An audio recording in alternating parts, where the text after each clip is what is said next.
The 10-10-10 routine began as a week-long experiment for me. I was getting sick of continuously putting hobbies that bring me peace and nourishment on the back burner. Given I'm a busy person, I am a full-time therapist, a part-time online graduate student, occasional freelance writer, a cat mom to kittens, in a long-term relationship, along with active friend groups, on top of just being a person who needs to shower and eat 3+ times a day. So I consulted my long-distance friend Emma, who is also prone to endless TikTok scrolling and leads just as busy a life. The 10-10-10 routine consists of spending 30 minutes doing 3 10-minute leisure activities.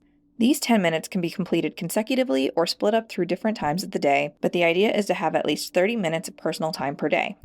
If this routine were to be implemented 7 days per week, that's 3.5 hours more dedicated to personal pursuits. The structure of the routine is flexible, maybe it becomes 5-5-5 or even 2-2-2, as not everyone has the privilege of 30 minutes to themselves every day. At the core of this routine is dedicating small moments to meaningful activities. This loosely implements the rule of 3, which states that putting items in triads results in a more satisfying and appealing experience to create more satisfaction from the routine, aiming to complete 3 personal activities in 30 minutes. Emma and I enlisted one another as empowerment buddies as she wanted to begin a morning meditation practice.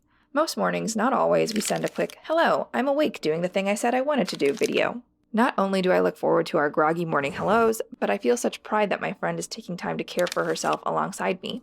For about a month now, I have been starting most days with 10 minutes of stretching and yoga, 10 minutes of writing in my journal, and 10 minutes of reading, and I have noticed some changes in myself.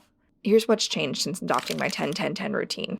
According to my mood and habit tracker, I am experiencing more positive than negative moods throughout the last few weeks. I adjusted my evening routine to be in bed by 9:30 p.m. so that I could have plenty of time to enjoy my 10-10-10 in the morning without feeling rushed. This has brought more structure to my evening and less opportunity for that tempting hour-long scroll before bed. Also more sleep. I feel personally accomplished before I even step out of the door in the morning. Because I give myself a taste of my 10-10-10 activities in the morning, I am more inclined to carve out moments of these activities in the evening, especially to finish the chapter I started reading that morning. I can sense the boundary between my work and personal life strengthened. I feel closer to my empowerment buddy.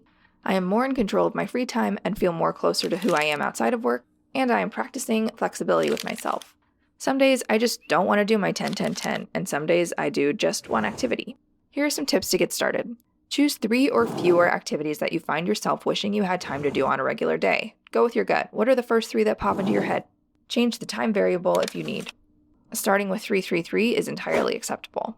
Set yourself up the night ahead. As my empowerment buddy encouraged me to do, I literally open my journal to a fresh page each night and place it on my rolled out yoga mat. Use a focus or timer app to keep you on track with each activity. I use the Forest app, which echoes the Pomodoro method of focusing in short spurts. Pair other passive habits with your activities. For example, I drink a big glass of water while completing my 10-10-10. Do not be strict with yourself. Act intuitively by only doing these series of hobbies when you feel physically, emotionally, and mentally up to it.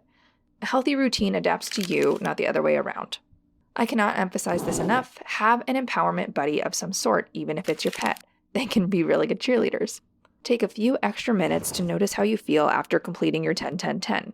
Tuning into this feeling will likely encourage you to continue the ritual. Now, I would be lying if I said I wasn't a sucker for all things routine, rituals, and lifestyle hack. I love a good formula branded to bring me personal fulfillment. But what I've learned from my time scouring the internet for a perfect and effortless lifestyle solution to my lack of leisure time is that there isn't a quick fix solution. Only small, intentional changes that add up to bigger, more noticeable ones. Getting through the first few weeks of a routine is a major challenge for me. I think approaching this new routine from a growth mindset was key to my sticking with the first week, meaning simply believing your time and effort will eventually lead to success. In essence, someone with a growth mindset takes the initial clunkiness of integrating a new routine in stride and focuses more on being present during the routine than getting the gold star for completing it. As I approach the month mark of my routine, I feel less anxiety in the mornings. As a person diagnosed with generalized anxiety disorder, it's crucial for me to notice when in my day I feel the tensest, most worried, and not in the present, and respond to that with mindful intervention. Mornings have historically been a time in which I worry about the day to come, and the knots in my neck and shoulders begin to form. While the 10-10-10 routine hasn't cured my anxiety or even lessened it dramatically, the routine has softened my mornings and set a positive tone to my days.